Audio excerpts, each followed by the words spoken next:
This is Cam. And I'm Jen. And you're listening to Our True Crime Podcast. This is Edward October, and I'm here with my friend, Rollo, the Devil Doll. You see, I must explain. Like all demonic ventriloquist dummies, Rollo has a problem with swearing. Rollo, stop it. We're here to tell everyone that our True Crime Podcast may not be appropriate for all listeners. 'Cause they're so filthy. Rollo, it's not that. Jen and Cam would like us to remind everyone that they discuss subject matter that may be disturbing to some listeners, especially children. Go your mother. Listener discretion is advised. Do you or someone you know struggle through life with anxiety-related mental disorders? Ever get that feeling that you are one of the few? I'm here to tell you that you are not alone. Take a journey with me as I talk about key points in my past and how they may have led to me being diagnosed with anxiety and panic disorder. After which, we will talk about different ways to tone down the anxiety and maybe even beat it together on anxiety. The easiest way to remember the name is by thinking about how one searches for a state of zen in the midst of the anxieties of life. My name is Gerald, and I'm the host of Anxiety.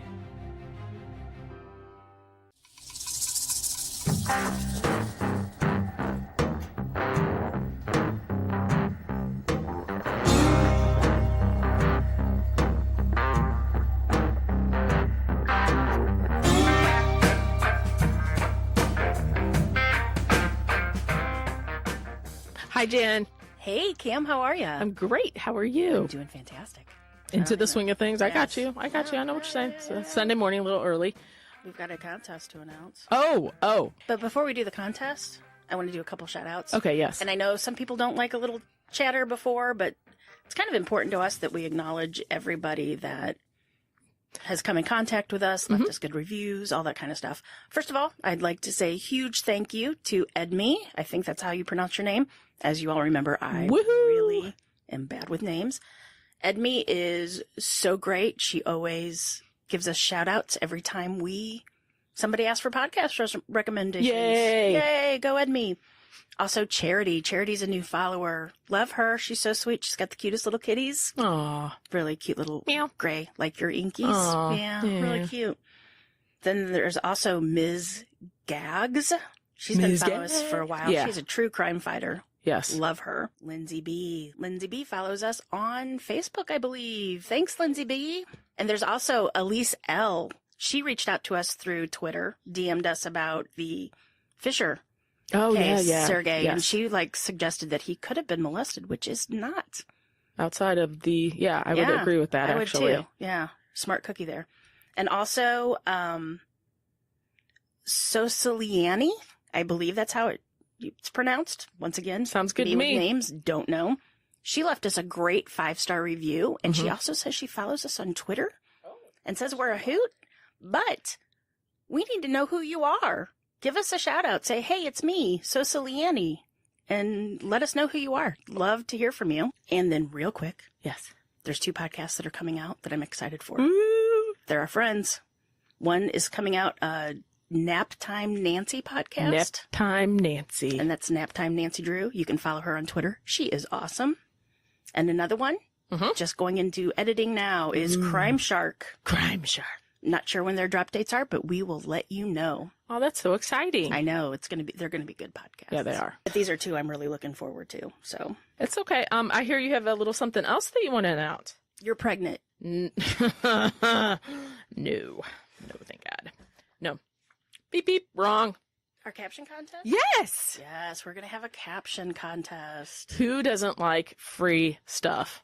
We're giving away 10 t-shirts that say Our True Crime Podcast. Our True Crime Podcast t-shirts. Woohoo! And you get to pick the size and the color. And the colors will be navy, which is actually looks really cool, black, white, and a light gray. Yes. Personally, I like the navy and the black the best, but to each their own. I like the gray. Okay, so the caption contest. After this episode drops, which is going to be February 6th. This Wednesday. or today if you're listening, we are going to post the picture, and it will be posted on Twitter, on our truecrimepodcast.com, our blog, and it will be posted on Facebook. You can enter as many times as you like, as many captions as you like, but you can only win once. We have 10 t-shirts to give away. Woohoo! We will ship them to wherever you are. If you're in Estonia, we will ship to Estonia. We're big in Estonia. If we are in Iceland, we are going to ship to Iceland. Sweden, same. We don't care. Antarctica, damn it, we're going to ship it there. That would be awesome. It would be. actually. It would. Totally dig that. Not afraid of international. Give it to us, babies. We're going to start it on the 6th, this Wednesday. We are going to close it out on that Saturday night at 11 p.m. Central Time. You'll be up then, because I won't be. I will be I up. will be sound asleep for 3 hours by that time. And then we will announce the 10 winners. Did you hear that? 10 winners. 10. February 13th. And then those winners will have until the Thursday, or that's our next episode when it drops. And then the winners will have until that Friday to give us the size and color that they want, and we will order it. They're so super soft. Yes. Love them. So great. Humani Machini. I don't know. It's Latin. It looks like Humani Machina. Human machine. But yeah. Right. He did the logo, and he's got the shirts for us, and great job. Totally love him. If you guys need any work done, go to him. Contact us if you need the information. So we have those 10 free shirts to give away. Now, we have another thing we're going to do. I personally am going to hold a contest. Me. Andy J., our friend, said that we need to get a name for our listeners. I know the Grave Girls have the Gravies. My Favorite Murder has the Murderinos. So we need your help thinking of the name. We will run a contest. Think of a name for us, and whoever comes up with the name that everybody likes, I will buy them a t-shirt. Well, that's nice of you. Yeah. Wow. Yeah. Okay. I don't know if you saw my Twitter post about cheese bags. See you later, or stay fresh cheese bags. But Camille didn't really think that we should buy you cheese bags. It's funny, but Yeah. No. If we did a podcast on cheese, it would mean a lot. Totally be that, yeah. Right. So you guys come up with something fun to call our listener base, and whoever comes up with a great name, we will send you a t-shirt. And you can pick the size and the color too. And you can pick the size and the color too. It's not one of those leftover ones in the basement where you're going to get the extra small. No. You know? Here we go. We'll start that on Wednesday and to Sunday also. It's very exciting. It is very exciting. It is. It's exciting we have merch. And we should be wearing this stuff every single day, everywhere we go. We You know? should. I agree. I totally concur. Free advertisement. Yeah, that's pretty sucks. So anyway, I'm sorry to take up most of your time. I know no one likes the talk at the beginning, but this was kind of what we needed to do, and we will get on with our regular scheduled podcast. So, Cam, what Yes, Jen. exciting true crime do you have for us today?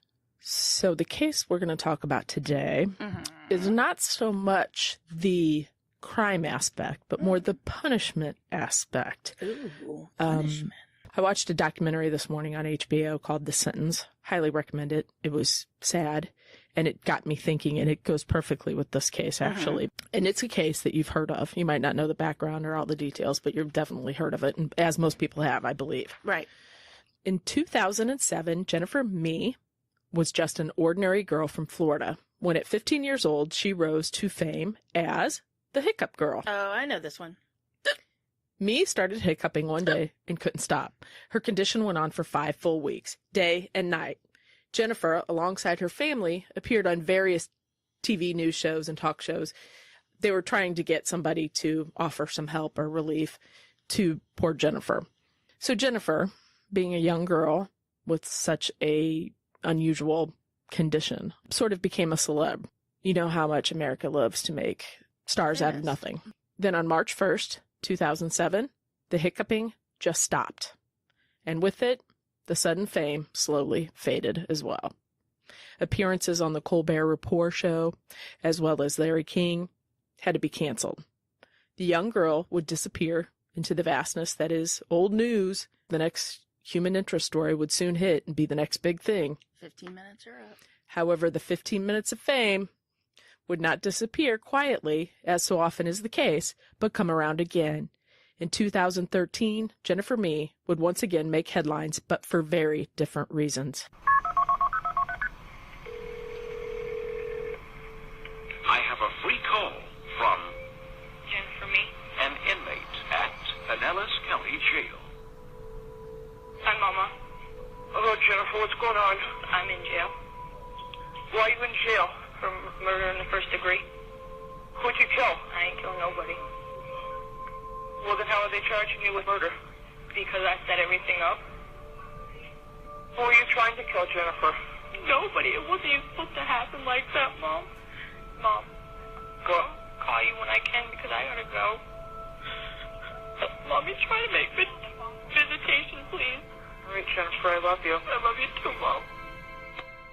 Jennifer Mee, formerly known as the Hiccup Girl, is sitting in prison. She is serving time for murder in the first degree of 22-year-old Shannon Griffin. Griffin had recently moved to Florida from Mississippi. He had moved there because Katrina had ravaged that area, if you remember. Oh, the Hurricane Katrina. Yes, Katrina the hurricane. I'm sorry. Not just some chick named No. Katrina. Well, she probably did her damage I'm to you, sure but that's she- another story. What's your damage, Katrina? Doesn't have the same ring. No, it sure does not. So Shannon and his family, they were looking for a better way of life. He was a talented athlete, good-looking kid, star football player. So Griffin was led to believe he was going on a date with the famous Hiccup Girl, Jennifer Mee. Now, he knew her from her media appearances as the Hiccup Girl. She'd kind of gotten a little fame, as I'd stated earlier. Right. Jennifer and her friends / accomplices are two men, LaRon Rayford, age 20, and Lamont Newton, age 22.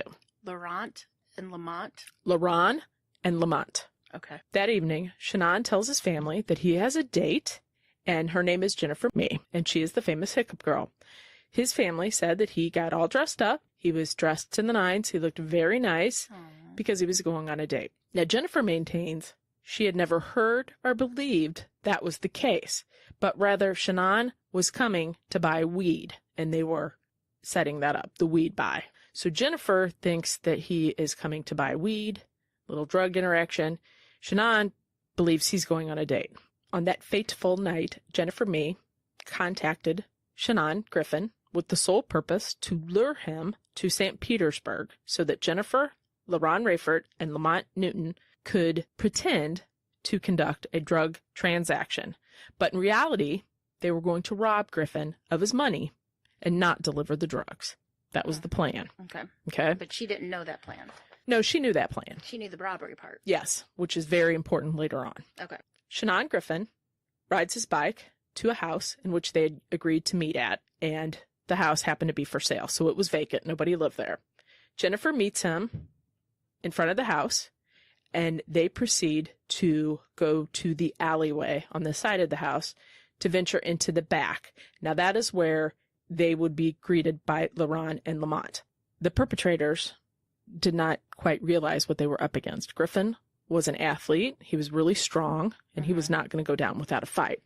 The evidence would later reveal that the beginning of the fight had Griffin with the upper hand. He was winning. So the perpetrators wanted that control back, and they started to panic. One of them pulled out a gun. During her first police interview, she left out a very important detail. As police questioned her, claimed that LaRon found out that Griffin was having relations with LaRon's girlfriend. At this point, Jennifer states that LaRon was furious and pulled out a gun from his backpack. LaRon grabbed Griffin, choked him, and put the gun to Griffin's head. He drugged Griffin to the back of the house and shot and killed him. That's the story she first came out with. Okay. So that was her excuse on why the gun was pulled. It was because Griffin was supposedly sleeping with LaRon? LaRon's Girlfriend. Correct. Okay. It was later established that Jennifer had given two different stories to police. Mm-hmm. And this is how it would affect her sentencing. In the first story, Jennifer claims that the victim, Griffin, was part of a love triangle gone wrong, which is what we just stated. In the second story, it was a drug transaction gone wrong. there's the truth, and then there is the truth that would change the murder circumstances, the sentencing, and then Jennifer's life. So the one thing that Jennifer never mentioned was that the threesome had planned to rob Griffin. Now, social media is how Griffin found Jennifer. Jennifer is the one that lured him to the location with the promise, whether it be a date or drugs, that's really incidental. But the robbery and the death that resulted in the robbery changed everything. If it would have been LaRon getting upset with him and killing him, that would be sort of a crime of passion. It'd be different. If it was simply a drug transaction that went wrong, like they were going to exchange drugs and, Right. I mean, on the up and up Got out of hand. as you can with drugs.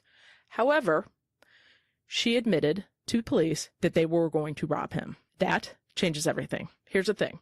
In Florida, if you're involved in a crime such as robbery and the victim dies during the commencement of the robbery, you will be charged with murder regardless if you were the one that pulled the trigger. Yeah, I don't disagree with that. After Griffin was killed and the 3 roommates were arrested, police found Griffin's wallet, work ID, and other items in the apartment where Mee and the others had gone to stay. Mee's fingerprints were found on Griffin's driver's license. So I'm assuming that once Griffin didn't come home, his parents said he had a date with Jennifer Mee, the Hiccup Girl, and that's how the police were led to her, correct? They knew. I mean, he Right, did tell that's them, what I so I'm meant. assuming that's how Yeah. it went. Just really stupid on their part. But like I said, I don't think that they planned to kill him. No, they didn't. Supposedly Jennifer didn't even know he had a gun, but I don't know if I believe that. But anyway, the burden on the court is now not to prove Jennifer knew that there was going to be a homicide, but if she knew there was going to be a robbery. So let's take a look back at the initial phone call that we played at the top of the show from Okay. Jennifer to her mother. Okay. I have a free call from Jennifer Mee. an inmate at Pinellas County Jail. Hi, Mama. Hello, Jennifer. What's going on? I'm in jail Why are you in jail? for murder in the first degree. Who'd you kill? I ain't killed nobody Well, then how are they charging you with murder? because I set everything up. Who are you trying to kill, Jennifer? Nobody. It wasn't even supposed to happen like that, Mom. Mom, Go. I'll call you when I can because I gotta go. Mommy, try to make visitation, please. All right, Jennifer. I love you. I love you too, Mom. Before the trial began, defense attorney John Trevena stated that Jennifer was schizophrenic and could not stand trial. The judge appointed that she be evaluated. Right. She was, and it came back that she could, in fact, stand trial. That she was not She was schizophrenic. competent. Trevena then claimed that Mee suffered from a condition that played a role in this murder. He said that she suffered from Tourette's syndrome, and that's why she had the hiccuping. When the Tourette's syndrome came and they wouldn't let that fly, did he say that she had cramps Yes. to get her out of it? Yeah, I he mean, did. seriously, that's just excuse. I mean, Mhm. you would think after a while the judge would just say, Mhm. she's going to prison because you're a dipshit. Well, they're, yeah. You know? I mean, that's ridiculous. He was Stop a- making He's excuses. a cheese bomb. Prosecutors Jan Alney and Christopher Labruzzo circled back to the same phrase. She sat it all up. She set it up. So we go back to the defense attorney, Trevena. He brings up that Mee's first interview with police, Mee claimed her roommate, LaRon Rayford, killed Griffin because he thought there was a love triangle involving his girlfriend and Griffin. Trevena said this account was backed up by other evidence. A condom wrapper with Rayford's DNA was found at the scene. Griffin's pants were pulled down. Before going out, Griffin had told a relative he was going out on a date, and he put on cologne. Prosecutor Labruzzo said the condom wrapper could have been present because Rayford had a previous encounter there. Trevena, the defense attorney, said his client wasn't the type who could orchestrate such a plan, saying, "We're not dealing with a mastermind here." So he's calling us.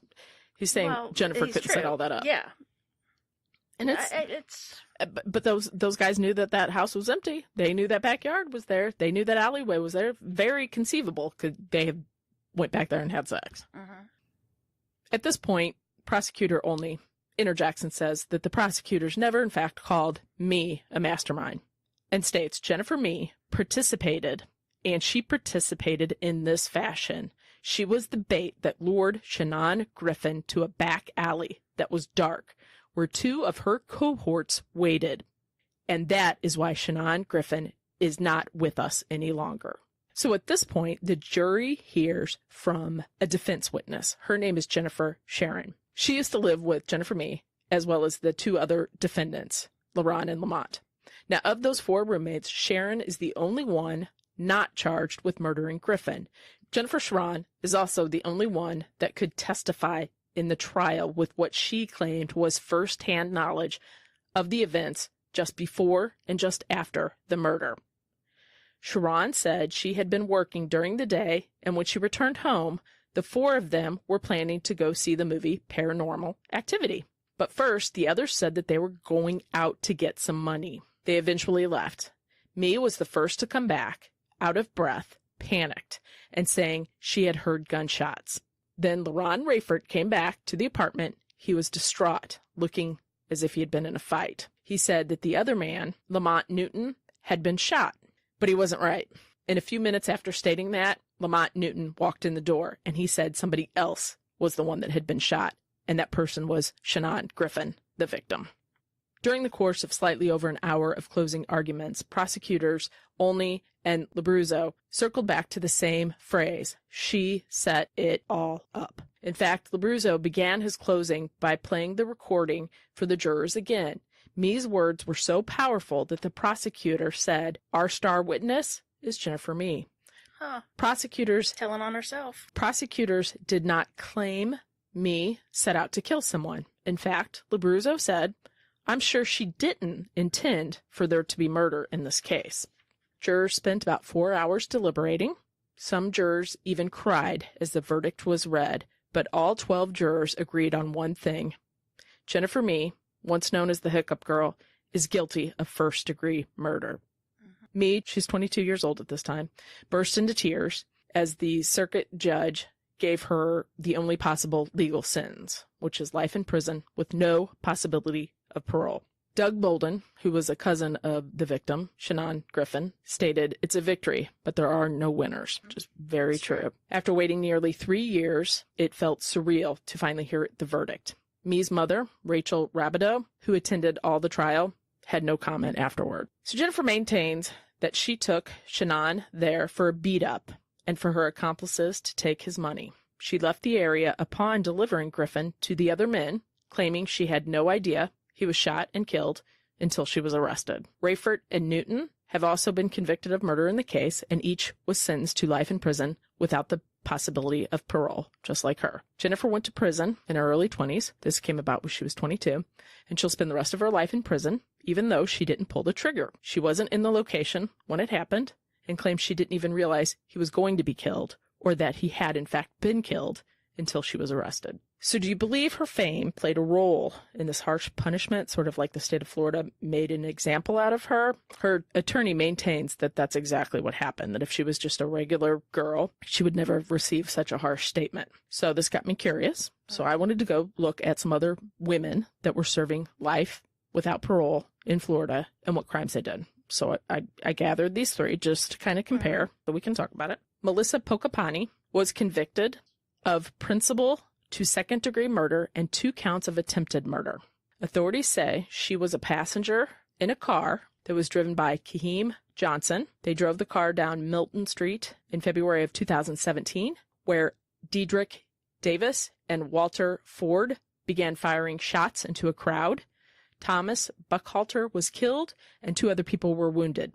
She was sentenced to life in prison for letting her car be used in a drive-by shooting. She was in the car. It was her car. But did she know that they were going to do this? It doesn't matter. She let them use her car. She was in the car with them. Right. So it's the same thing with Jennifer. Right. She was there. She was present. It happened, regardless if she knew it was going to happen or not. It happened. Just like Jennifer knew that that guy was going to be robbed, but she didn't know he was going to be killed. Well, if... I got 2 more. Okay. Jennifer Rose Trent was convicted of first-degree murder, organized fraud, and using the identification of a deceased person. Authorities say 70-year-old Doris Johnson was killed in January 2015 after allowing Trent and her 7-year-old son to move in to her home. Investigators say Trent struck Johnson in the back of the head and left her in the laundry room shed for several days before suffocating the older woman with a plastic trash bag. Police began investigating after the victim's son could not reach her, and Trent told them that the mother had gone to Chicago. She was sentenced to life in prison without parole. Adriana Hutto was a 7-year-old American girl who lived in Esto, Florida. On August 8th, 2007, Adriana's mother, Amanda Lewis, made a 911 call stating that she had found her daughter in the family's pool and she was not breathing. Emergency personnel rushed Adriana to the nearby hospital, Bay Medical, where she was pronounced dead about an hour after arrival. The death was initially treated as an accident until Adriana's half-brother, AJ, who was 6 years old, came forward and told police that he had witnessed his mother dunk Adriana in the pool as a form of corporal punishment. She was sentenced to life in prison without parole. So I just wanted to kind of compare those. Well, Trent, who killed the older lady, she killed and then forged documents. So that's... The other one was an accidental death, but with corporal punishment on her children, which is illegal, ending in the death. And then the drive-by shooting. Drive-by shooting, that depends on if she knew that there was going to be a drive-by shooting, if she knew that they were going to start a fight, or if they knew, you know what I mean? If she was driving and it's she wasn't driving, she was a passenger. She let them drive her car, but she was in the car. If it was like totally, like if I would take you out right now and then we'd go rob a bank and somebody would be dead before it and you had no prior warning about it, no, you shouldn't be charged. But if there was any kind of prior in the state of Florida, though, I would be charged because it was a robbery and somebody died during the commencement of a robbery, regardless of if I pulled the trigger. Do you know what the law is? What that's statute of the law? No, I don't know the statute number, but that's the whole thing, because he died during a robbery. If it was an accidental death, if they weren't going to rob him, like say for instance she was having sex with him and they caught her and like her boyfriend caught her and shot him, I mean it would be it's different. He died during the commencement of a robbery. That's my whole point. My whole point is I think that the life imprisonment she did kill somebody, but I'm not so sure it should be life in prison for her. The robbery and the death that resulted in that robbery changes everything. In Florida, if you are involved in a crime, such as a robbery, and the victim dies, everyone can be charged with murder, regardless. Everyone can be charged. Everyone can be charged with murder, regardless if they were the one that pulled the trigger. And that's the point. Like, I think her punishment was a little steep. That's all. He lost his life. I mean, somebody needs to pay, but life imprisonment for a 22-year-old? Go ahead, close us out. As always. No, you're the closer. If you want to catch us on social media, you can find us at Twitter at Our True Crime Pod. Also, we have a blog, OurTrueCrimePodcast.com. You can find us on Podbean, iTunes, Stitcher, Spotify, any place that you like to listen to your podcasts. We are there. If not, shout us out and we will get that fixed. And also there is a Facebook page that you guys can join in for discussion and whatnot. Everybody on there seems very shy. So don't be shy. I don't know, maybe they just don't do Facebook. I think... Oh, we've got a lot of Facebook people. Do we? I just... Nobody just comments or anything like that. But other than that, that's it. I guess, like, what would they say? That they like the show? I'm trying to think. No, you could post crimes that you think that happened in your area. You can post sentences, anything you want. You could just post to say, hey guys, what's up? It's me. Hey, what's up? Hey, look at this fancy food I just made. Or, hey, I went shopping. Look what I got. Look at the post dessert. Whatever you want. Look at my dessert. Yeah, exactly. Post anything you want on our Facebook page, as long as it's, not mean to anybody or us. I hate Cam. I love Jen, but Cam just weighing in. It's so annoying. You're scared about that. Oh, well, of course I am. I'm not. I don't care. There's going to be people that like you better than me, and there's people that like me better than you. Yeah, but it's not that. It's the cruel things that they say. Like, Cam is as smart as a box of rocks. Tell her to shut up. They said that about you-know-who. Yeah, well, that happens. Whatever. That's part of it. Yeah, I guess. But, Good thing in my supermodel career's about to take off, so I don't need to worry about it. I like where you live. It's a fun place. It really is. It's great. I love it. All right. Is that it? Did you do everything? I think so. If I missed something, give me a shout out. Anyway. Okay. So remember to lock your doors. And keep passing by those open windows. Bye-bye. Love you. All right. I'm going to take, you ready to go? I'm ready. I'm ready. Eddie. SpongeBob. All right. It's okay. Give me a little time to get to do this. It takes me some time to warm up a little bit, you know. I can look at you now, right? You're not going to yell at me for looking at you? Shut. Okay. It's when you, Looking at me. when you You're make making fun of noises. me. Shut up. This is when you give me the look, the funny look, you know. Yeah, like that. I hate you. Pronunciate. Exactly. And I wanted to say, you motherfuckers, you try it. Yeah, it's harder than you think. Mm-hmm. It's bikini weather today after last week squirrels were falling dead out of trees because they were frozen. Yay. Welcome Or to Missouri. boo for squirrels, but yay for 65 degrees. Sounds weird. Yeah, I know my daughter wants to go to the park, but before that, she's got to clean the house. That means it's never going to happen. I will not go to the park, and I'll never have a clean house. Best relief for hiccups? Well, this was day and night, so it doesn't. It's different. I know, but if you're ever at a bar and you get the hiccups, you get a slice of lemon, put a little sugar on it, then you put bitters on the sugar, and then you suck on it, and it disappears. Just FYI. Thank you. Little bar Life girl hack. knowledge. Thanks. Freshens your breath, too. Did you like my intro? I wrote all that. That's very nice. I liked it. That's very nice. No, it is. Thanks. I like that Jennifer Mee would once again make headlines, but for very different reasons. Wow. She was kind of cute, too, right? Not really? She's a lot cuter now, but she's got this big neck tattoo. Ooh-wee. But well. she's a lot cuter. So Griffin was a talented athlete, a star football player. He was a good-looking kid. You can put that out, too. Oh, I'm going to. That's why I went back. Now I got to do it again. At least they're not Russian names. No, I know, but I'm just... Laron. Laron and Lamont. Yep. At first I thought you put Laurent. That's like Orangelo and Marangelo. No. Laron and Lamont. Okay, gotcha. That evening, Shannon. Okay, well, I just... Because we don't know that yet. You're not supposed to know that yet, because then she backtracks and says that it was, well, you'll see. Okay. Where did I say that? I'm going to redo the whole thing, because I used his last name the whole Right. way, which is what you're supposed to do. Unless you can't pronounce the last name. That's true. I always use the first name because it's like we're friends. I don't really know. I don't really think I said that, but I'm not sure. Good investigative report. Well, because you need to look into this is where we're... So as the trial began... Fresh cheese bags. You like that, don't you? I do. I love it. Oh, funny. Nina said this account was backed up by the other evidence. There was a condom wrapper with Rayford's DNA. But you stumbled on other. I'm sorry, I can't. You're saying me. Well, me claimed that blah, blah, blah. And it sounds like you're... I know. Yeah. Should I say Jennifer Mee? Would that be better? Maybe. Okay. But then you have to go back and change all the other stuff. So just go say me. It'd be better But if it it was just- May, but it is me. I know. That's why they get paid, I guess. No, but then that's what put her in prison. I'm telling you, he's a ding-dong. Anyway. And that is why Shannon Griffin is no longer with us. I said that wrong. I gotta say that again. This is where we debate, but see, they might not like our dribble. But I kind of like this, because you get you thinking, right? Newton. Wait, what's her name's? Laron and Lamont. What was it? Because I'm trying to go back to what you said. Laron and Lamont.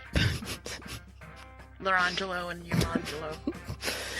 So at this point, I can't laugh. Hold on. So at this point, To their defendants. yeah, wasn't it Laron and Lamont? Laron and Lamont. Okay, so- what